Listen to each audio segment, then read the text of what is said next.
Hi everyone, this is Miss Emily and I am so excited to join you again for another story. And this one is another great book for springtime. And we're going to have to really do some thinking to figure out what happens in this story today. So this one is called Secret in the Mist. And we're going to try and figure out what this boy's secret is. Here we go. Jonathan Quist had two secrets. One was buried in a patch of sunny earth. The other was buried in a patch of evening mist. One morning, Jonathan's mother opened the front door and saw something as thin as a pencil poking up from the patch of earth. "What is that?" she asked. "My secret," said Jonathan. "My secret in the earth." "A secret in a patch of earth," she said. "How wonderful." Jonathan's mother smiled and shook her duster so hard that golden dust specks slithered on into the sunshine. One evening, as Daddy was closing Jonathan's bedroom curtain upstairs, he looked into a patch of purple mist and saw something silver glimmering in the moonshine. "What's that?" asked Daddy. "That's my secret," said Jonathan. "My secret in the mist." "A secret in the mist," said Daddy. "That's really something, Jonathan." He tucked Jonathan into bed and went downstairs. The secret in the patch of sunny earth grew as tall as the watering can, and it had two little leaves like ears. Here's 1, 2. The secret in the mist grew as tall as the cat's proud tail, and it waved in the night air.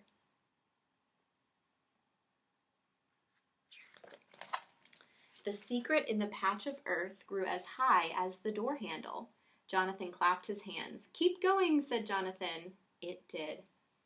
The secret in the patch of evening mist grew as high as the windowsill.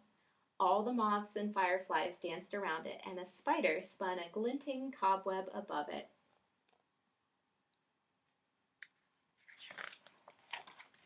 Both secrets grew and grew. One was nudged by sunshine and laced with summer rain. The other lived in silver shadows and was stroked by bright white moonlight. "Taller, taller," Jonathan told them both. They grew taller and taller and taller. Does anybody have a guess what it is yet? Keep thinking. The secret in the patch of earth reached up to Jonathan's bedroom and tapped against the window pane. His sister Kate opened the window. "Whatever is that thing?" she asked Jonathan. "Not telling," said Jonathan. The secret in the evening mist swished against Jonathan's window and lulled him to sleep. Next morning, when Jonathan looked out of his bedroom window, he saw his mother standing on the lawn, and his father and sister Kate. He saw the postman standing by the gate and the delivery man walking by. They were all staring up at something. Jonathan pulled on his clothes and rushed downstairs. Towering above everyone was an amazing flower. It was larger than the clock's round face, bolder than the blackbird's song, and more golden than the sunshine. "That's the flashiest flower I've ever seen," said his sister Kate. Everyone cheered, and next door's dog barked for 2 whole minutes. I think the dog likes it too. Does anyone have a guess what kind of flower this is? So it's really, really, really tall, and it has bright yellow petals and a brown middle. And I'll give you one other hint. This flower is a favorite flower of one of our teachers at Seedlings.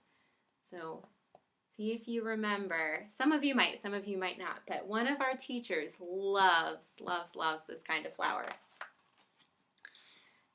"That's the brightest secret I've ever seen," said his mother. "A giant sunflower. It's magnificent." Jonathan smiled and thought about his secret in the mist. That night, Jonathan climbed out of bed and crept downstairs. Daddy came out of the sitting room to see what he wanted. Together they stepped out into the garden. Above them stood a mysterious shape like a silver crown. It glistened in the moonlight, and no one cheered but Daddy. Daddy hugged Jonathan, and Jonathan hugged Teddy. "That's the most beautiful secret I've ever seen," said Daddy. "A giant moonflower. It's magical." The moon slid gently behind a cloud. Then suddenly, just for a second, the flower's gray stem turned green, and the crown was tinged with gold. "It's a sunflower by day and a moonflower by night," said Jonathan. "So it is," said his parents. "How clever of you to have made 2 secrets out of 1. The end. And you can see the sunflower in the daytime, and then it changes and looks a little bit different when it's a little darker outside. The colors look a little different. So that's the book about a sunflower. So that's the kind of flower. And the teacher is Miss Terry. She loves sunflowers. So every time I see a sunflower, I think of Miss Terry. Well, thank you guys so much for joining me for that great book. I hope you have a fun day. Maybe you guys can get outside or talk about some flowers that you see in your neighborhood. I'll see you again next time. Bye.